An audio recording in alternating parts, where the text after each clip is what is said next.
Olá, meus irmãos, minhas irmãs. Espero que vocês estejam bem e, mais uma vez, eu tenho a alegria de poder compartilhar com vocês a palavra de Deus. Desde a semana passada que nós estivemos brigando um pouco com o computador e não estávamos conseguindo gravar, fazer funcionar. Mas eu acho que desta vez aqui vai dar certo, em nome de Jesus. Romanos 12, 2 diz o seguinte: não vos conformeis com este mundo, mas transformai-vos pela renovação da vossa mente, para que experimenteis qual seja a boa, agradável e perfeita vontade de Deus. Então, queridos, nós estamos vivendo um período em que nós estamos vendo pessoas inconformadas diante da situação que nós estamos vivendo, mas tem a maneira das pessoas podem ficar inconformadas do jeito de Deus, ou seja, inconformadas, mas do jeito certo, se é que tem jeito de ficar inconformado do jeito certo, mas eu vou explicar isso depois. E tem pessoas que estão inconformadas, mas de um jeito não muito correto. Então, para ilustrar isso que eu estou tentando dizer para vocês, porque aqui diz que nós não devemos nos conformar com este mundo, ou aqui no sentido quer dizer não tomar a forma deste mundo, mas devemos ser transformados pela renovação da nossa mente. Então, para que nós possamos experimentar qual seja a boa, agradável e perfeita vontade de Deus. Agora, para entendermos um pouco tudo isso, nós vamos lá para o Velho Testamento, lá no tempo de Daniel, e lá no livro de Daniel, capítulo 1, versículos de 1 a 17, eu não vou ler, depois você pode conferir na sua Bíblia, mas o que aconteceu ali foi o seguinte: o reino de Judá foi invadido e tomado por Nabucodonosor, o rei da Babilônia. E o povo, a maioria do povo, os que não morreram lá durante a batalha, durante a guerra, eles foram levados como escravos até a Babilônia. E ali havia um homem chamado Aspenaz, que ele separou entre os jovens, aqueles que eram mais cultos, aqueles que tinham mais treinamento.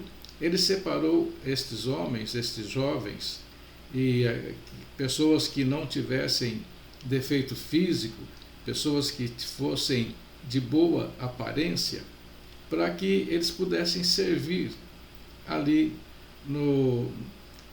na corte do rei Nabucodonosor.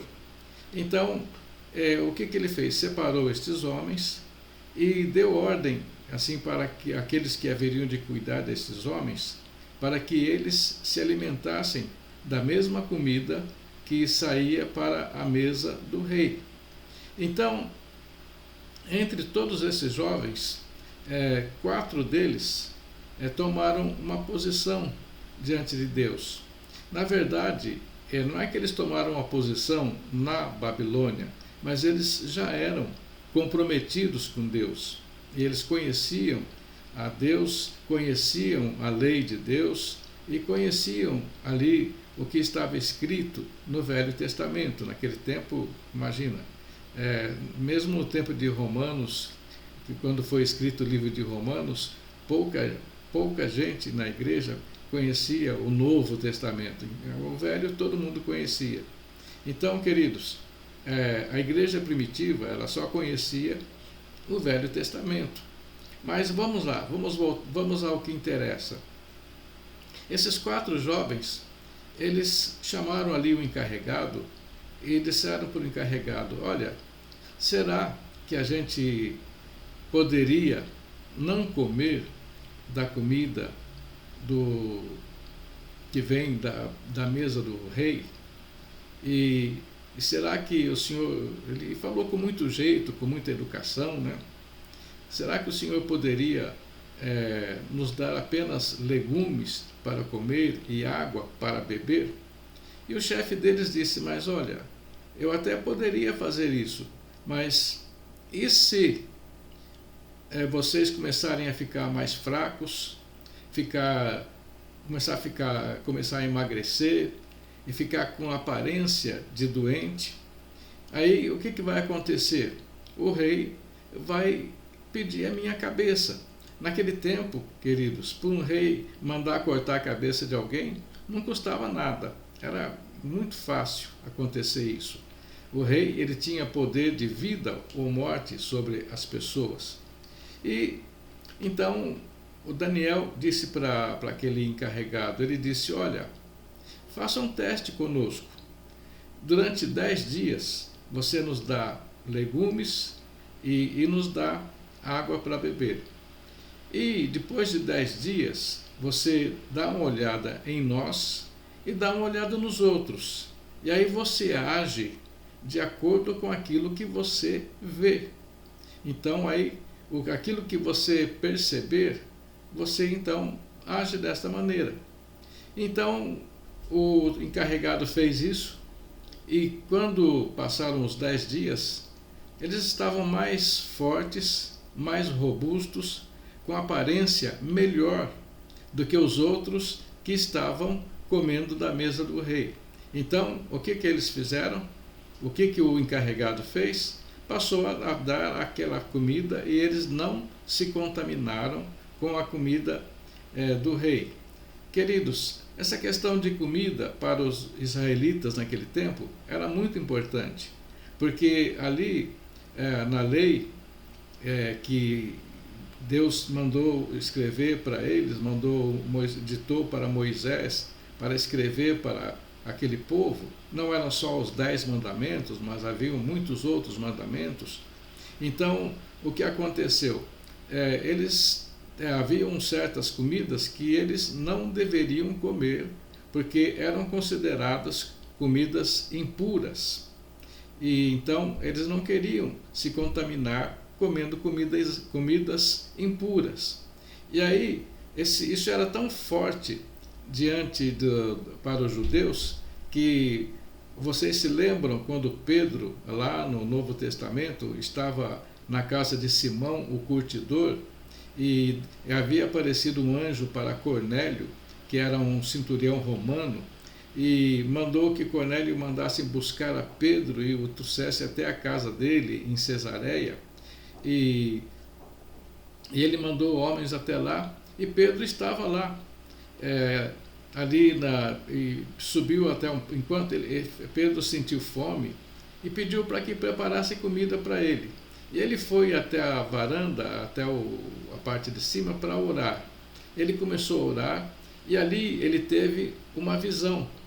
Ele viu um lençol que descia do céu pelas 4 pontas, e assim, só que ele não via as pontas, ele via aquele grande lençol, e dentro do lençol haviam ali animais que os judeus não poderiam e não deveriam comer. E uma voz disse a Pedro, Pedro, pega, mata e come. E Deus disse assim, de maneira nenhuma, Senhor, porque os meus lábios jamais provaram coisa comum ou imunda. Então Deus disse para ele, não chame você de imundo aquilo que Deus purificou. É claro que só mais tarde, não demorou muito para ele perceber e entender o que Deus estava falando para ele. Ou seja, ele deveria pregar a palavra para os não-judeus, para os gentios, porque na cabeça não só de Pedro, mas de todos aqueles que se converteram ali no dia de Pentecostes, só havia, no dia de Pentecostes, aqueles 3.000 que se converteram eram todos judeus. Ali aqueles 5.000 que se converteram quando Pedro e João curaram um paralítico na porta do templo, também eram judeus. E agora Deus vai mandar Pedro pregar na casa de um homem que um judeu não poderia entrar na casa de um gentio. Então, para eles, eram como se fossem pessoas imundas.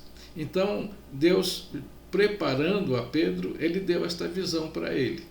Então, para vocês verem o quanto era importante, e talvez ainda seja nos dias de hoje, pelo menos aos judeus que praticam o judaísmo, o quanto é importante a questão da comida. Então ali esses 4, eles eram judeus e estavam comprometidos com Deus. Então eles não quiseram se contaminar. E a Bíblia vai voltar a falar deles, mas não vai voltar a falar mais daqueles outros jovens que foram junto com eles e foram ali, fizeram um curso intensivo de 3 anos para aprenderem a língua, a cultura, os costumes dos babilônios, para depois eles servirem ao rei. Então, queridos, eles tomaram essa posição.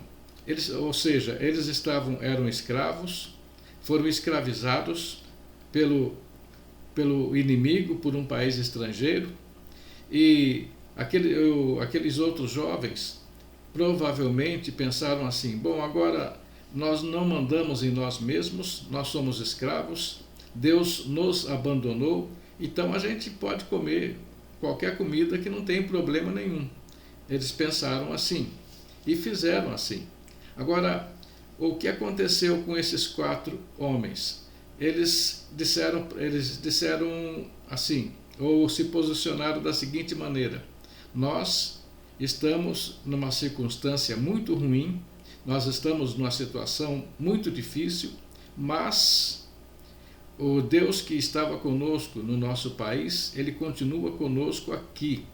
Então, as circunstâncias mudaram, mas o nosso Deus continua o mesmo, e o nosso compromisso com ele também continua o mesmo. Então, queridos, essa foi a primeira coisa que eles fizeram. Ali aqueles 4 jovens, que eram Daniel,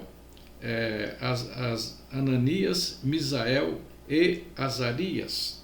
Esses 4 jovens, eles tomaram essa posição e de não se contaminar ali diante com as coisas que não eram de Deus. Então, queridos, logo em seguida, eles tiveram o nome deles mudado, o encarregado deles mudou o nome de cada um. Então, a palavra Daniel significa Deus é o meu juiz. E foi trocado para Beltesazar. Beltesazar quer dizer príncipe de Bel, ou príncipe de Baal, ou ainda príncipe de Marduk, que era uma entidade maligna ali que os babilônios serviam. Ananias, o significado de Ananias é Jeová é misericordioso, ou Deus é misericordioso. E como que ele foi... o nome dele foi mudado para Sadraque, que quer dizer amigo do rei. Até que não ficou tão ruim assim para Sadraque, né? Ele ficou amigo do rei, ou seja, amigo do rei Nabucodonosor. Não era tão ruim como ser o servo de alguma entidade maligna. Misael quer dizer quem é como Deus, e o nome dele foi mudado para Mesaque, que quer dizer quem é como Aco, o deus da lua. E Azarias quer dizer Deus ou Jeová é o meu socorro, e foi trocado para Abednego, que quer dizer servo de Nego, o ídolo que representa Mercúrio. Então, queridos, eles estavam diante desta situação. Eles, é claro, ninguém se conforma em se tornar escravo, eles estavam inconformados com a situação que eles estavam vivendo. E não era tão fácil, assim como a situação que eles viviam. Mas eles se posicionaram diante de Deus. E o que aconteceu? Primeira coisa, eles se posicionaram em relação à comida. E então eles não se conformaram, não, nós não vamos comer essa comida, e não comeram. Se ficasse só aí, não teria problema. Mas, queridos, eles começaram a ter problema logo em seguida.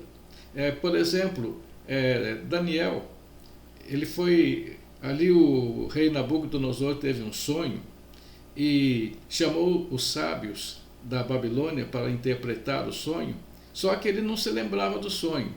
Então ele chegou lá, chamou os sábios e disse: olha, eu sonhei essa noite, e eu fiquei muito preocupado, eu sei que eu acordei assustado, nem consegui dormir mais à noite, e eu quero que vocês me contem qual foi o meu sonho e me contem a interpretação do sonho. E os sábios, Daniel não estava entre eles. Os sábios disseram: tudo bem, majestade, conta para nós o sonho que o rei teve e nós vamos dar a interpretação. E o rei disse para eles: olha, não tentem me enrolar, não tentem me levar na conversa, porque se eu lembrasse o sonho e eu não lembro, eu contaria para vocês e vocês falariam qualquer coisa, dariam uma interpretação que vocês achassem melhor, e então eu continuaria na dúvida. Agora, se vocês me contarem qual foi o sonho, aí eu vou saber, eu vou entender que vocês são sim capazes de interpretar. E os sábios disseram: sim, olha, majestade, nunca houve em toda a face da terra um rei que pedisse alguma coisa assim dos seus sábios. E o que aconteceu, como eu disse para vocês, naquele tempo, por uma pessoa perder a cabeça, não custava nada. E o rei deu uma ordem para que fossem executados todos os sábios da Babilônia. E quando Daniel estava entre eles, e também Sadraque, Mesaque, Abednego. E o que aconteceu? Eles ficaram sabendo disso e foram correndo. Ele pediu para que alguém pedisse ao rei um tempo para que eles pudessem dar a interpretação para o rei. E aconteceu isso. Eles se reuniram, fizeram uma reunião de oração, e ali então, enquanto eles estavam orando e buscando a presença de Deus, Deus revelou o sonho a Daniel, e revelou também, aliás, se vocês leram o versículo indicado no começo, de 1 a 17 de Daniel, vocês vão ver que no finalzinho, lá no 17, a Bíblia fala que para Daniel, Deus deu sabedoria para interpretar sonhos e visões. Então, queridos, Deus revelou para Daniel primeiro o sonho, e depois o próprio Deus deu também a interpretação para Daniel. Aí Daniel procurou ali o encarregado do rei, e ele, mais do que depressa, introduziu Daniel ali na presença do rei, e Daniel revelou o sonho e a interpretação do sonho. Isso já está no capítulo 2 de Daniel. E então eles, por causa de Daniel, todos os sábios da Babilônia foram poupados de serem mortos. E Daniel falou: olha, por favor, majestade, não execute os sábios, eles não poderiam saber. Aquilo que o rei está pedindo, somente o Deus do céu pode revelar. E o Senhor teve um sonho, e o sonho foi assim, e aí Daniel revelou o sonho a respeito de uma estátua que o rei viu. Eu não vou falar sobre essa estátua, porque isso aí já daria outra ministração. E então, inclusive, é uma coisa tremenda, porque parte dessa visão que o rei Nabucodonosor teve estão começando a se cumprir nos dias de hoje.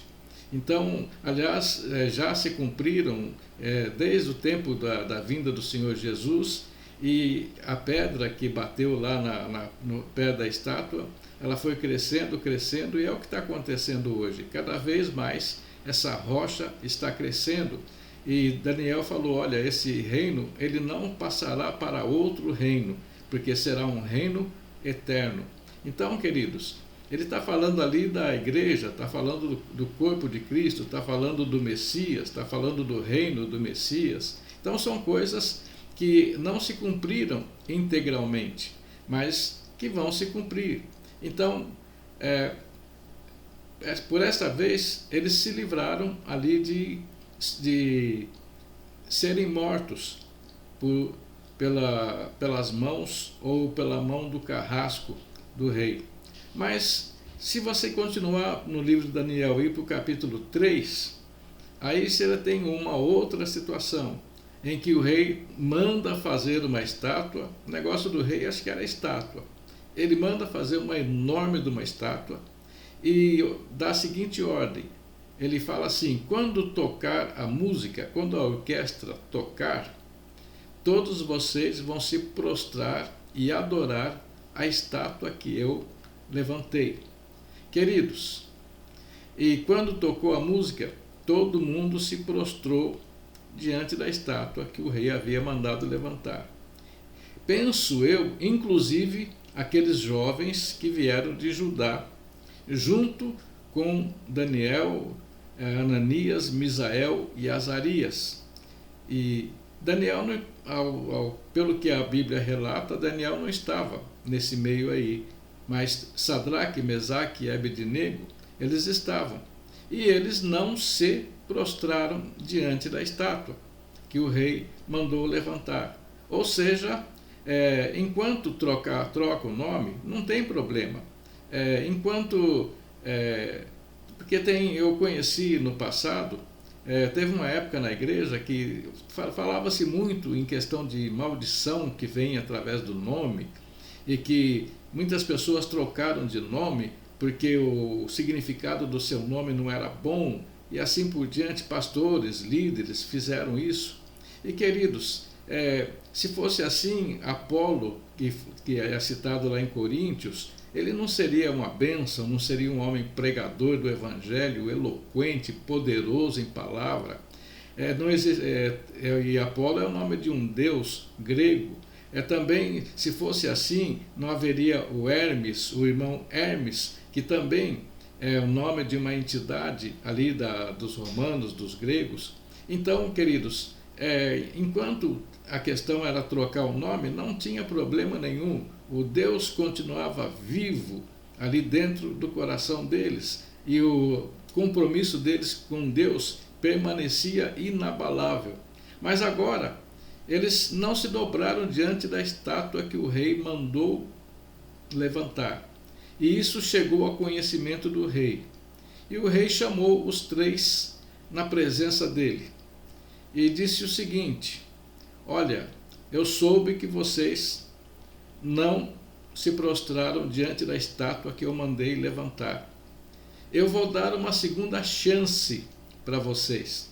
A música vai tocar e vocês vão se prostrar diante da estátua que eu mandei levantar. E eu quero ver, e se vocês não fizerem isso, vocês vão ser jogados na fornalha de fogo ardente. E eu quero ver qual é o Deus que vai poder livrar vocês das minhas mãos. E aqueles três jovens disseram: ó rei, Deus pode, o nosso Deus pode nos livrar. Ele tem todo o poder para nos livrar. Mas se ele não quiser nos livrar, ele nos livra. Mas se ele não quiser, nem por isso nós vamos nos prostrar diante da estátua que o Senhor mandou levantar. E o rei ficou furioso, muito bravo. Ele mandou aquecer a fornalha 7 vezes mais. E o fogo era tão grande que aqueles 3 jovens foram amarrados e foram levados para ser jogados na fornalha pelos homens mais fortes ali, aqueles soldados fortes e poderosos. E quando eles abriram a tampa da fornalha, só o bafo da fornalha matou aqueles homens que foram jogar os 3 dentro da fornalha. E eles foram jogados, caíram dentro da fornalha. E depois de algum tempo, o rei, eu não sei, claro que ele não chegou na boca da fornalha porque estava muito quente, mas deveria ter alguma maneira de ver. Talvez ele ficou olhando de longe e falou: escuta, nós não jogamos 3 pessoas lá dentro da fornalha? E os que estavam ali disseram: sim, rei, nós jogamos 3 jovens lá dentro. E como é que agora eu estou vendo 4? Será que eu estou com algum problema de vista? Os outros, olha, rei, acho que nós também estamos vendo 4. E o rei disse: e a aparência do quarto é semelhante ao filho dos deuses. Ou seja, Deus não só livrou aqueles 3 da fornalha, mas como entrou dentro da fornalha com eles, através ali do seu anjo, através daquele que estava ali para proteger aqueles jovens. E o rei mandou que eles saíssem da fornalha. E eles saíram. E não tinha nem vestígio de fogo sobre eles. A única coisa que o fogo queimou foram as cordas que estavam amarrando aqueles jovens. Eles saíram, nem um fio de cabelo queimado ali aconteceu. Então, queridos, aí o rei ficou maravilhado, baixou um decreto que todo mundo deveria reverenciar o Deus dos judeus. E, inclusive, em um cântico que a gente cantava na igreja, muito antigamente, lá dos meus tempos, a letra deste cântico foi composta por Nabucodonosor. Você pode procurar aí na internet que de repente você até encontra essa música, esse cântico, que diz: quão grandes são os seus sinais, quão poderosas as suas maravilhas. O seu reino é um reino sempre interno e o seu domínio de geração a geração. Pois é, quem disse isso foi Nabucodonosor, um rei ímpio, mas diante da demonstração do poder de Deus, ele se dobrou ali na presença de Deus. Então, queridos, aqueles 4 jovens estavam de fato comprometidos e aquilo poderia ter custado a cabeça deles, mas eles não tiveram medo da morte, não tiveram medo do desafio, não tiveram medo do rei, não temeram a ira do rei, mas escolheram ficar do lado de Deus. Poderia acontecer, acontecesse o que acontecesse, eles estavam na presença de Deus e o compromisso deles com Deus iria permanecer. Então, amados, o que acontece? Nós estamos numa situação em que nós vemos muitos irmãos, primeiro que alguns estão orando.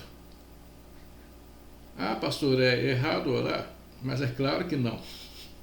A Bíblia diz: orai sem cessar. Pastor, é errado pedir livramento para Deus? Claro que não. O próprio Jesus, ele nos incentiva a fazer isso. Lá em Mateus capítulo 7, versículo, acho que 7 também, ele diz: pedi e dar-se-vos-á, buscai e encontrareis, batei e abrir-se-vos-á. Então, não tem nada errado de orar. Mas O problema, meus amados, é a maneira como nós entendemos a oração. Nós achamos, muitos de nós, achamos que a oração é uma forma de, se a gente orar bastante e insistir bastante com Deus, nós vamos convencê-lo, nós vamos finalmente quebrantar o coração de Deus para que Ele faça a nossa vontade. Mas, queridos, a oração, o que a oração faz, na verdade, é com que, à medida que você e eu oramos, à medida que você e eu oramos com mais intensidade diante de Deus, à medida que você e eu derramamos o nosso coração na presença de Deus, intercedendo pelo nosso país, e não só pelo nosso país, mas nós temos pessoas, nós temos amigos, nós temos queridos que também vivem em outros países, e esta pandemia está afetando o mundo inteiro. Então, queridos, o que acontece? Quando nós oramos e buscamos a presença de Deus, o que acontece? Nós vamos cada vez mais nos apossando daquilo que a Bíblia diz que já é nosso. Nós vamos nos apossando da mente de Cristo, porque a palavra diz que nós, você e eu, já temos a mente de Cristo. Não é que um dia nós teremos a mente de Cristo, mas está dizendo sim que é uma coisa que nós já temos, já possuímos. Ou seja, se você um dia entregou a sua vida a Jesus, se um dia você abriu o seu coração para que Jesus entrasse, se um dia você foi lavado no sangue de Jesus, se arrependeu dos seus pecados e se tornou uma nova criatura, então a partir daí você teve, como nós lemos ali em Romanos 12:2, você teve a sua mente transformada pelo poder de Deus e pela ação do Espírito Santo de Deus. O Senhor Jesus diz que é o Espírito Santo de Deus que nos convence do pecado, da justiça e do juízo. Então, queridos, se nós temos tudo isso em nós, nós só conhecemos a Deus porque o Espírito Santo de Deus agiu em nós. Então, se você ainda não conhece ou não está entendendo nada do que eu estou falando aqui, você, primeiro, precisa se arrepender dos seus pecados. Primeiro, antes disso, você precisa reconhecer que você é um pecador. Segundo, você precisa se arrepender dos seus pecados. E terceiro, pedir para que o Senhor Jesus venha na sua vida e transforme a sua vida e peça isso e deseje isso de todo o seu coração. E aí você vai experimentar a boa, perfeita e agradável vontade de Deus. Então, meus queridos, o que está acontecendo? Nós devemos sim agir, mas a partir da hora que você e eu estamos orando e buscando a Deus, primeiro, nós não vamos abrir mão do compromisso que nós temos com o nosso Deus. Esse é um ponto pacífico, não tem como mudar isso. Agora, vamos ver como reagiram aqueles jovens diante daquela situação adversa. Assim, e mais para frente, já no reino de Dario, ou de Ciro, o reino dos Medo-Persas, Daniel ainda continuou servindo na corte. E o que aconteceu ali? Ele orava a Deus 3 vezes por dia. E haviam alguns homens que eram invejosos, porque Daniel estava numa posição de liderança ali diante deles. Então eles armaram uma cilada, fizeram o rei baixar um decreto que qualquer pessoa que estivesse orando para um Deus que não fosse o Deus dos Medo-Persas, então o que ia acontecer? Eles seriam jogados eles ou ele seriam jogados na cova dos leões. E o rei ingenuamente assinou esse decreto. Ele conhecia Daniel e ele gostava de Daniel. E aí pegaram Daniel orando a Deus. E o que aconteceu?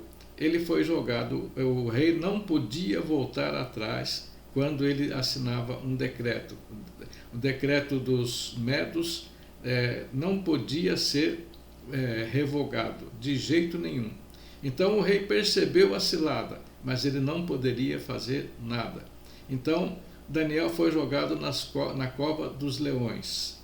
E no dia seguinte, bem cedo, o rei foi lá muito triste, chegou lá e falou: Daniel, Daniel, será que porventura o teu Deus te livrou de mais essa situação?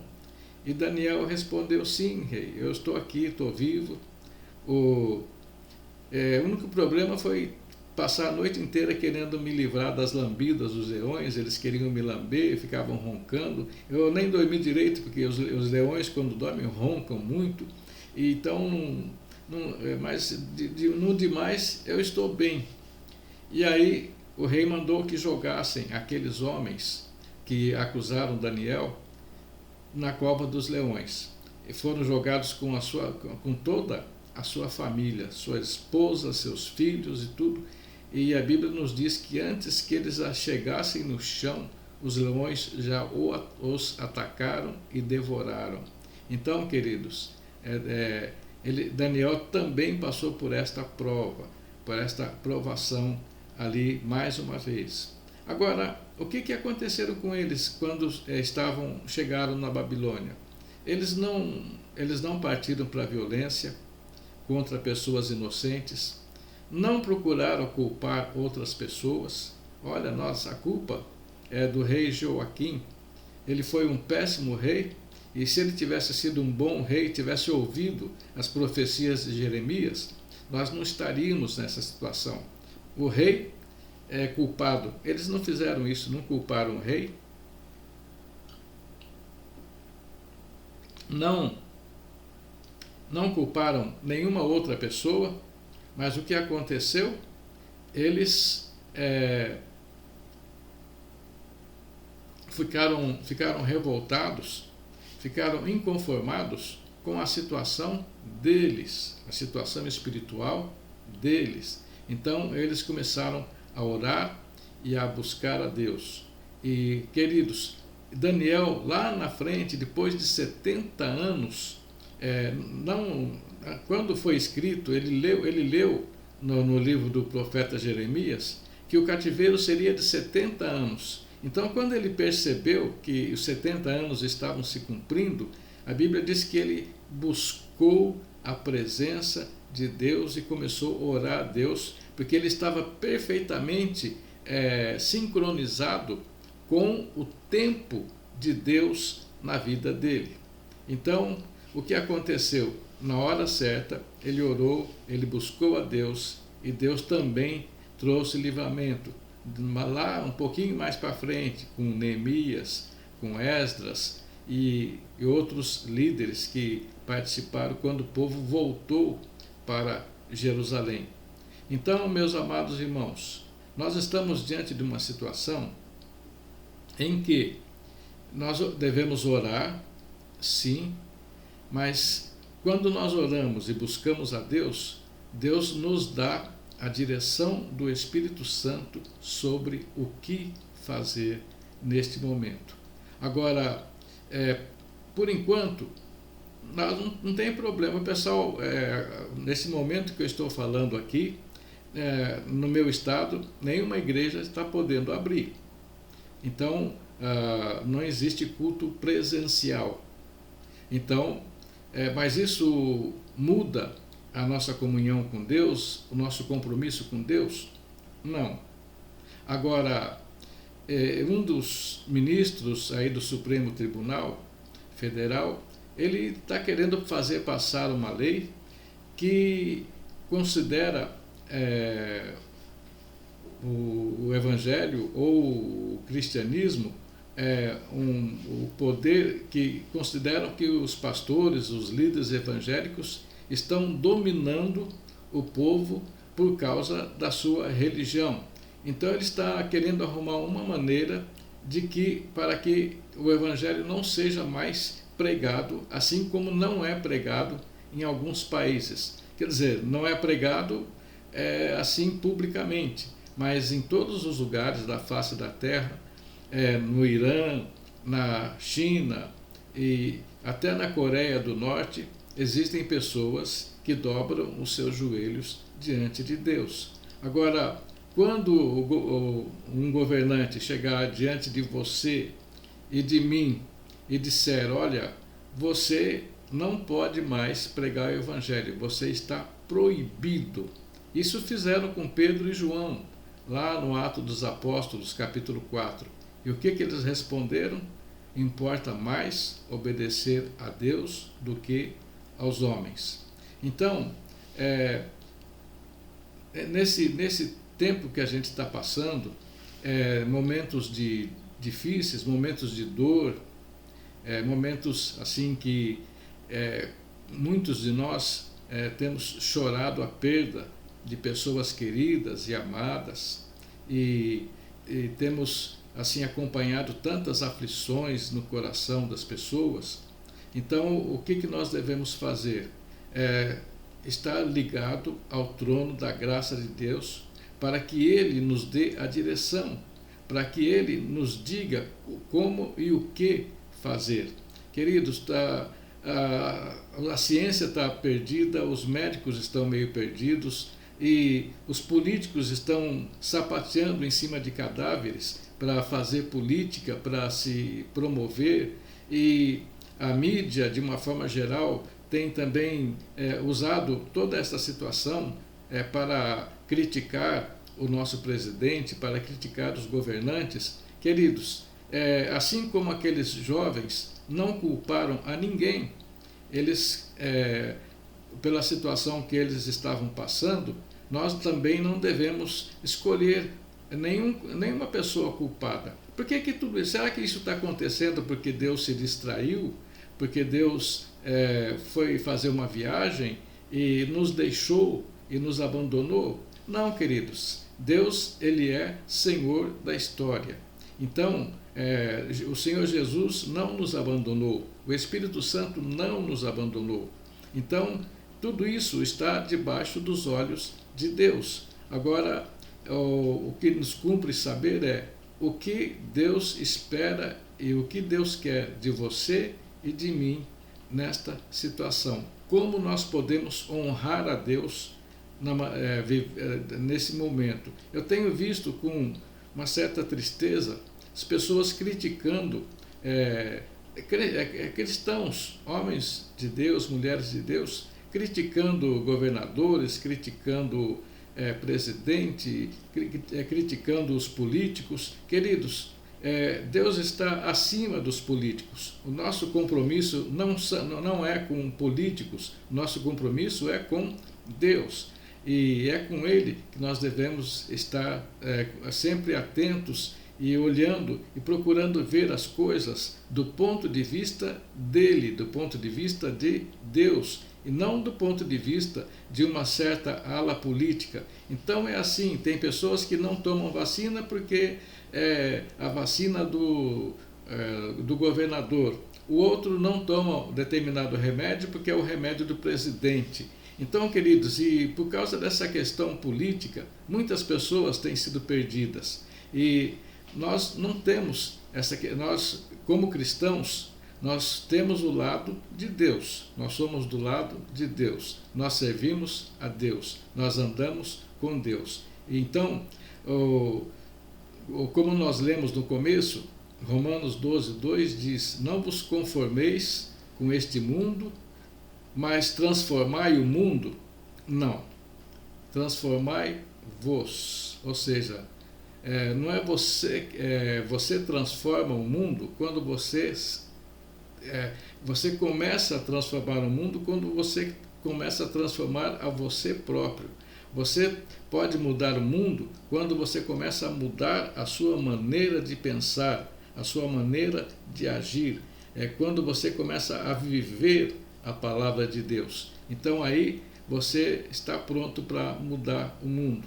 Existem muitos jovens aí revoltados que saem na rua com placas, com um monte de coisa, querendo mudar o mundo, mas não consegue nem arrumar o seu próprio quarto.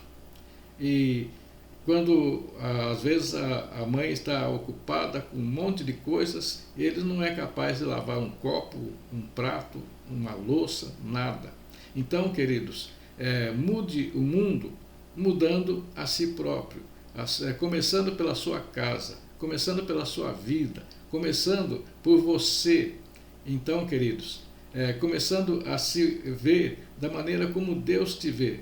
E aí, então, você sim vai poder, você sendo transformado por Deus, você pode compartilhar isso com pessoas, não só falando, mas vivendo, de tal maneira que a pessoa vai mudando, a outra vai mudando, a outra vai mudando, e de repente o plano de Deus é realizado, é concretizado.